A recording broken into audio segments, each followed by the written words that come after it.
अस्सलाम वालेकुम। उम्मीद है आप सब खैरियत से होंगे। मैं सिकंदर अयूब एक बार फिर हाजिर हूँ आपकी खिदमत में। आज का हमारा टॉपिक कुरान से मुतल्लिक है। कुरान पाक बज़ाते खुद एक मौज़ा है जो कि ता क़यामत रहेगा।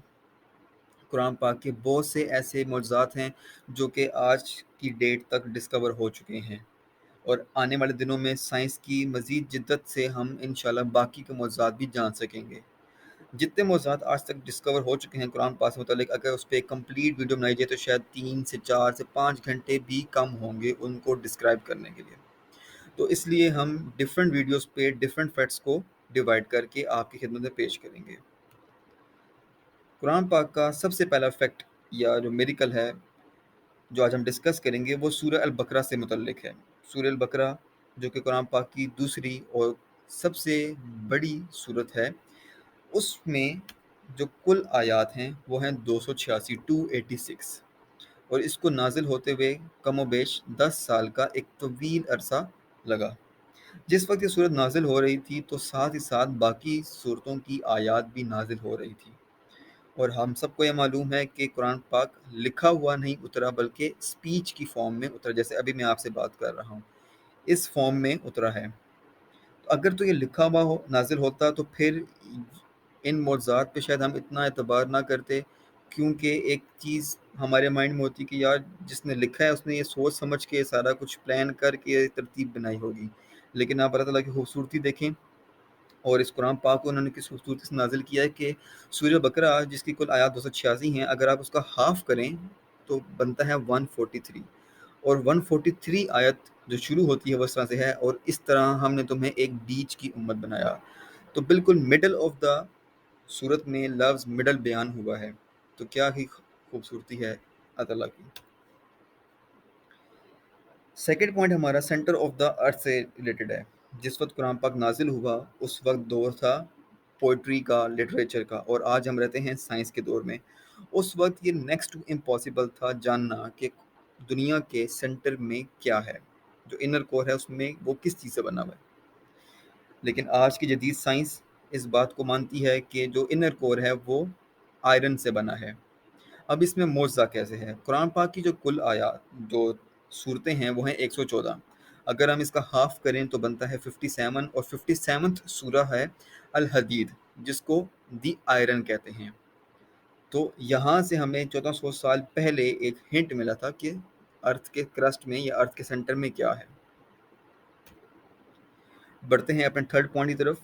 हेवनली बॉडीज जैसे चांद, सूरज, सितारे, सोलर सिस्टम, इनके बारे में हम डिस्कस करेंगे। जिस आयत में इनके बारे में अल्लाह ने डिस्कस की है वो सूरह यासीन की आयत नंबर 40। सूरज को लायक नहीं कि चांद को पकड़े, और ना रात दिन पर सबकत ले जाने वाली है, और हर एक एक दायरे में तैर रहा है। ये जो लास्ट है कि एक दायरे में तैर रहे हैं, स्विम कर रहे हैं, फ्लोटिंग हो रही है, रोटेशन हो रही है, इसको डिस्क्राइब करने के लिए जो हैं लफ्ज़ वो हैं वकुल्लु फ़ी फ़लकिन यस्बहून। तो अगर अब हम इस मौज़े को देखें तो जो फर्स्ट लेटर है डेट इज़ काफ, और लास्ट भी हमारे पास काफ है। सेकंड लाम तो सेकंड लास्ट भी लाम। थर्ड हमारे पास फे है, और थर्ड लास्ट भी हमारे पास फे है।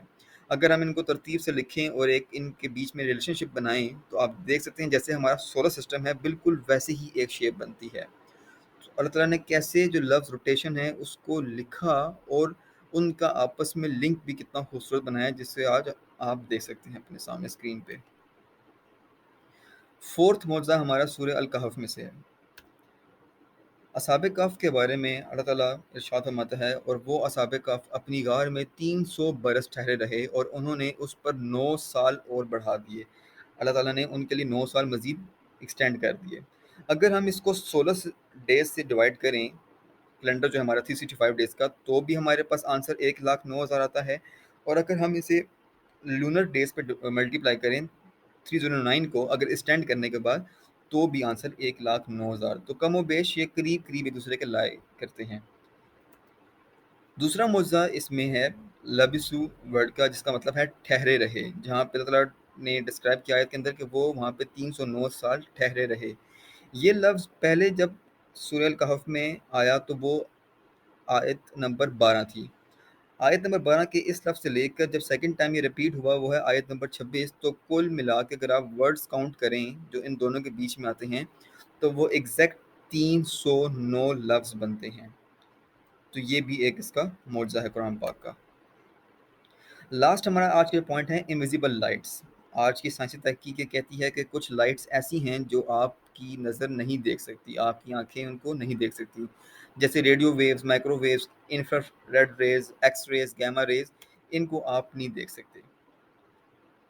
اور قرآن مجید نے یہ بات آج سے 1400 سال پہلے سورہ الحاقہ کے اندر آیت نمبر 38-39 میں اچھے سے ہمیں بیان کر دی تھی۔ تو ہم کو ان چیزوں کی قسم جو تم کو نظر آتی ہیں اور ان کی جو نظر میں نہیں آتی۔ اس وقت یہ چیز سمجھنا بہت مشکل تھا کہ ایسی کون سی چیزیں جو ہمیں نظر نہیں آتی، لیکن آج کی سائنس ہمیں بہت سی ایسے آبجیکٹس کے بارے میں بتاتی ہے جو ہم اپنی آنکھوں سے نہیں دیکھ سکتے۔ ان کے لیے ہمیں مائکروسکوپس یوز کرنی پڑتی ہیں یا ڈفرینٹ ٹولز استعمال کرنے پڑتے ہیں۔ امید ہے آپ کو میری آج کی ویڈیو پسند آئی ہوگی، اور اسی طرح کی مزید انفارمیٹیو ویڈیوز دیکھنے کے لیے کائنڈلی اس چینل کو سبسکرائب ضرور کیجیے گا۔ جزاک اللہ۔